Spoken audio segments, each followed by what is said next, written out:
జూబ్లీహిల్స్ ఉప ఎన్నిక బరిలో దివంగత ఎమ్మెల్యే మాగంటి గోపీనాథ్ సతీమణి మాగంటి సునీతను బరిలోకి దింపనుంది బీఆర్ఎస్. మాగంటి కుటుంబాన్ని గెలిపించేందుకు ప్రతి గులాబీ నేత సైనికుడిగా మారాలని పిలుపునిచ్చారు కేటీఆర్. పాంప్లెట్లు ఓటర్ల ఇళ్లలో పడేసి చేతులు దులుపుకోవద్దంటూ క్లాస్ పీకారు బీఆర్ఎస్ వర్కింగ్ ప్రెసిడెంట్. జూబ్లీహిల్స్ ఉప ఎన్నికపై బీఆర్ఎస్ ఫోకస్ చేసింది. నియోజకవర్గంలోని బీఆర్ఎస్ నేతలతో సమావేశమైన కేటీఆర్ అభ్యర్థిపై క్లారిటీ ఇచ్చినట్టు సమాచారం. మాగంటి గోపీనాథ్ భార్య మాగంటి సునీత గోపీనాథ్ను పోటీకి దింపుతున్నట్టు తెలుస్తోంది. గోపీనాథ్ ఆశయాల సాధన కోసం తాను పనిచేస్తానన్నారు మాగంటి సునీత. గోపన్న ఏ ఆశయాలైతే అనుకున్నారో ఆ ఆశయాలకు అండగా నిలబడి మీ అందరికీ ఏ సమస్య వచ్చినా ధైర్యంగా నిలబడి అన్న ఆశయాలు తీర్చాలని, అందరం కలిసికట్టుగా ఉండి ఆ ఆశయాలు నెరవేర్చాలని కోరుకుంటున్నాను. బీఆర్ఎస్ అభ్యర్థిని గులాబీ బాస్ కేసీఆర్ త్వరలో అధికారికంగా ప్రకటిస్తారన్నారు కేటీఆర్. మాగంటి కుటుంబానికి ప్రతి ఒక్క కార్యకర్త అండగా ఉండాలన్నారు. మనందరి ఆడబిడ్డ మీ అందరి ఆశీస్సులు తప్పకుండా వారికి ఉంటాయని నేను ఆశిస్తున్నా. గట్టిగా సభలు కొట్టరా. శ్రీమతి మాగంటి సునీత గోపీనాథ్ గారు, మరి అలా ఆ కుటుంబానికి కష్టం వస్తే మనం నిలబడదామా వద్దా దయచేసి మీరు ఆలోచించాలని చెప్పి నేను కోరుతా ఉన్నాను. ఇది ఒకరి ఎలక్షన్ కాదు, ఒక పార్టీ ఎలక్షన్ కాదు.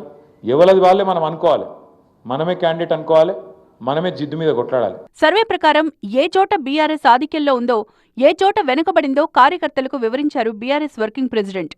భారీ మెజార్టీతో ఉప ఎన్నికలో గెలుస్తామన్నారు ఆయన. బ్రహ్మాశంకర్ నగర్లో మన పరిస్థితి మంచిగున్నది. దగ్గర మనకు ఇక్కడ 20% లీడ్ ఉన్నది. దాన్ని చెడగొట్టుకోకుండా కాపాడుకోవాల్సిన బాధ్యత ఇది కొత్త సర్వే ఇవ్వాలని పొద్దున్నే వచ్చింది.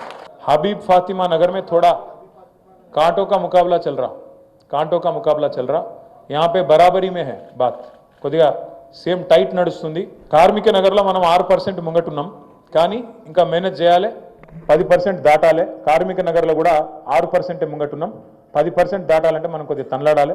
కార్యకర్తలు పాంప్లెట్లు పంచి చేతులు దులుపుకునే పద్ధతిని వదిలిపెట్టాలి అన్నారు. మనోళ్ళకి అలవాటు ఏముంటుందంటే వీటిలో ఒక పాంప్లెట్ పట్టుకొని ఇట్లా పోకుండా ఇట్లా ఇళ్ళకి వేసి వెళ్ళిపోతారు. అంతే, ఇట్లా వేసి ఇళ్ళకి వెళ్ళి ఆడెవరైనా తల పెట్టుకున్నాకో ఆ త్వరలోకి వెళ్ళి కిందికి వెళ్ళి ఇట్లా నూకుతారు, లోపలికి నూకి అవతల పడతారు. ఇక తర్వాత మళ్ళా మనం పట్టించుకోం. ఇక ఎక్కడైనా ముస్లిం ఇల్లు ఉందనుకో ఉర్దూ పాంప్లెట్ చూసుకొని ఉర్దూ పాంప్లెట్ నూకుతారు, అవతల పడతారు. గట్ల నడవది. డబ్బులు పంచి జూబ్లీహిల్స్ లో గెలుస్తామని కాంగ్రెస్ భావిస్తుందన్నారు బీఆర్ఎస్ ఎమ్మెల్యే. కులగొడితే పేదవాడిని అడిగేటోడేవాడు. గోపన్న లేడు కదా, గోపన్న ఉంటే బరాబర్ వచ్చి అడ్డం నిలబడుతుండే. గోపన్న లేడు కదా, ఇక అడిగేటోడు ఎవడున్నాడు, మేము చూసుకుంటాం, జూబ్లీహిల్స్ దున్ని పారేస్తాం అనే దాంతో పైసలు కొడతాం, అవసరమైతే ఆఖరికి ఓటుకింత కొడితే గరీబ్ గాలు మాకే అయిపోతే ఎవరికెత్తారు అనే ధైర్యము ఇలా కాంగ్రెస్ వాళ్ళు ఆ ధీమాతో ఉన్నారు. కాంగ్రెస్ ను గెలిపిస్తే జూబ్లీహిల్స్ నియోజకవర్గంలో పేదల ఇళ్లను కూల్చివేయడానికి రేవంత్ రెడ్డికి లైసెన్స్ ఇచ్చినట్లే అన్నారు కేటీఆర్.